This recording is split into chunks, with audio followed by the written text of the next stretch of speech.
Right, I'm in downtown Reno, Nevada, about to go on a tour, a historical tour of Reno's rail history, and I'm early, so I just wanted to show you who started this, who Reno's named after, right here.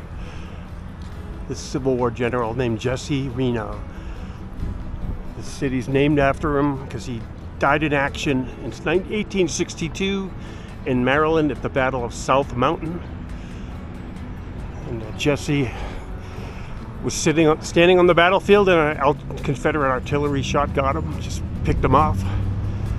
And General Reno had nothing to do with this area, but as was the custom of the time, in 1868, the railroad named this settlement after him.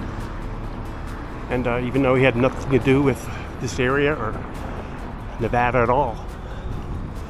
But there he is.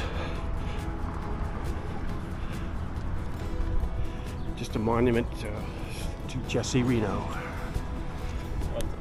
And right next to Jesse's statue is a little park in memoriam to all the veterans who came from this area, of all the services, the Navy, the Army, the Marines, Coast Guard, Air Force.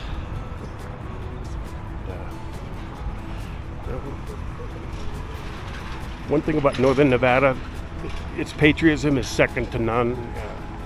It's a very patriotic area, I gotta say. Look at this, all the people who fell in Iraq and Afghanistan. Nevada soldiers. Oh my God, there's a lot of them. Oh, I had no idea there was this many. The last one's 2011. Wow. It goes from September 11th, back September 11th, 2001 at the Pentagon to 2011. Oh, wow. Truckee River shot. Me in front of the Truckee River on the Virginia Street Bridge. River's still going pretty good. It's almost June. Snow melt's almost over, but still going. So the tour is about to start in a few minutes, and this is it starts at the Amtrak station in downtown Reno, which is this humble building here, and we're going to find out about it. The train tracks are right down there, and if you take a train from here to Chicago, or from Emeryville, California to Chicago, it stops right down there in a ditch. The trench, they call it.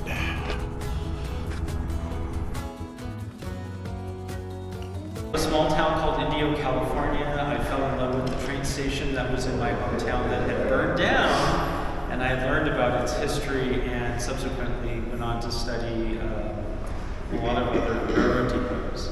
Flash forward to today, I have 4 blueprints in the Library of Congress. I am an author.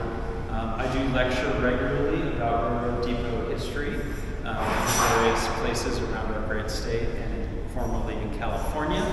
But today, I'm really excited to share the history of Reno's railroad depots with you. We're really lucky to be in this spot because this was reached by the Central Pacific Railroad on May 8th or so, in around 1868, when the railroad was building on through to become a transcontinental railroad, which happened on May 10th.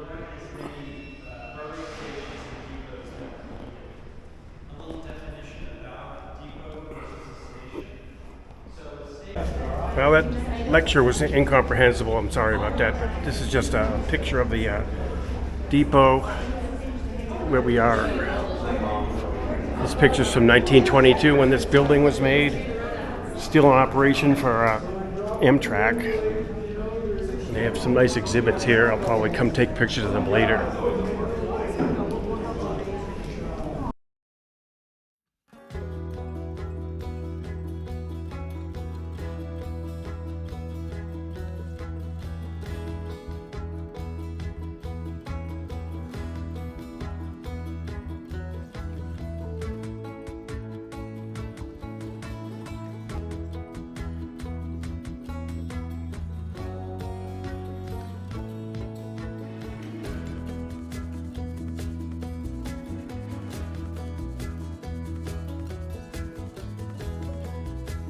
4th Street now in this tour.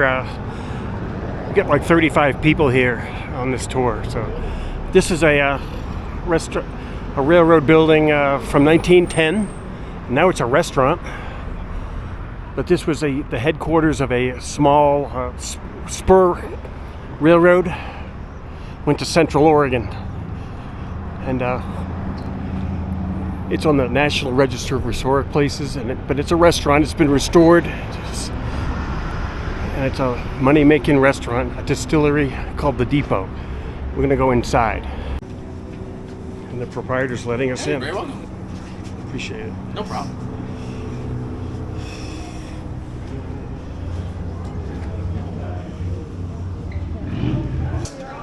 East 4th Street, right near the downtown. It's a cool spot. I've been here before, not lately though. And let's see they've kept a lot of the architecture. They did a good job of redoing it. This is the map of the turntable. There actually was a roundhouse here, right here on see, East 4th.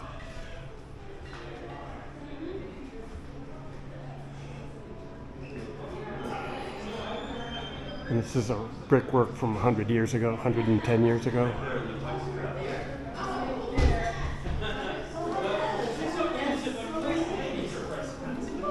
And all the ladies are going into the men's room. And here comes the men's room. The men's room safe.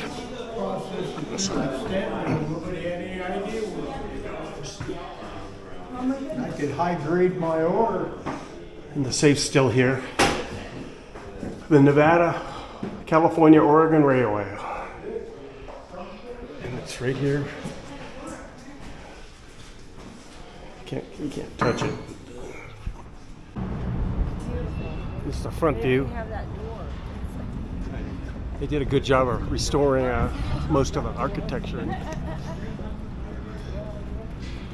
Now we're going to go to one more building. So, this is West 4th Street in Reno, and there's a new brewery over there called Lake Tahoe Ale Works. Those engine house doors are still there. At least one of them is more intact than the other. But it's great because, you know, the trains would come in. This is where they would work on them and service them and everything like that. So it was a very important building. It's probably the oldest, most intact engine house that we now have in the state. This is the old engine house. So this is the old engine house. I'm just going to go in the front and look. Yeah, it's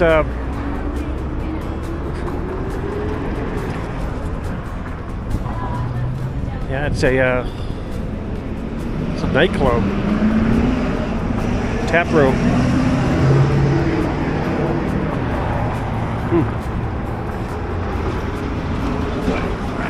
I have to check this place out. I've never been in there.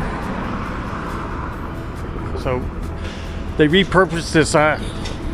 This was part of the railroad next, you know, the NCO railroad. And if bricks could talk.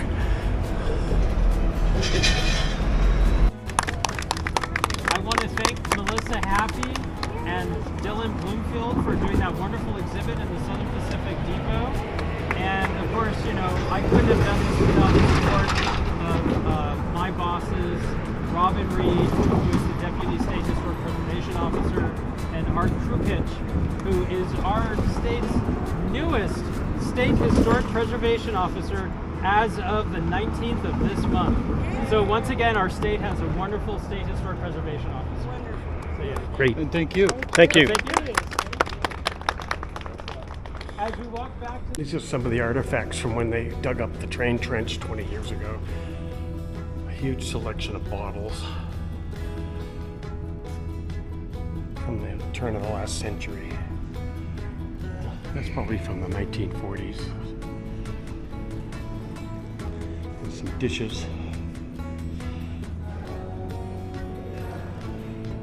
This is all when they dug up the middle of the city. 2002 to 2005.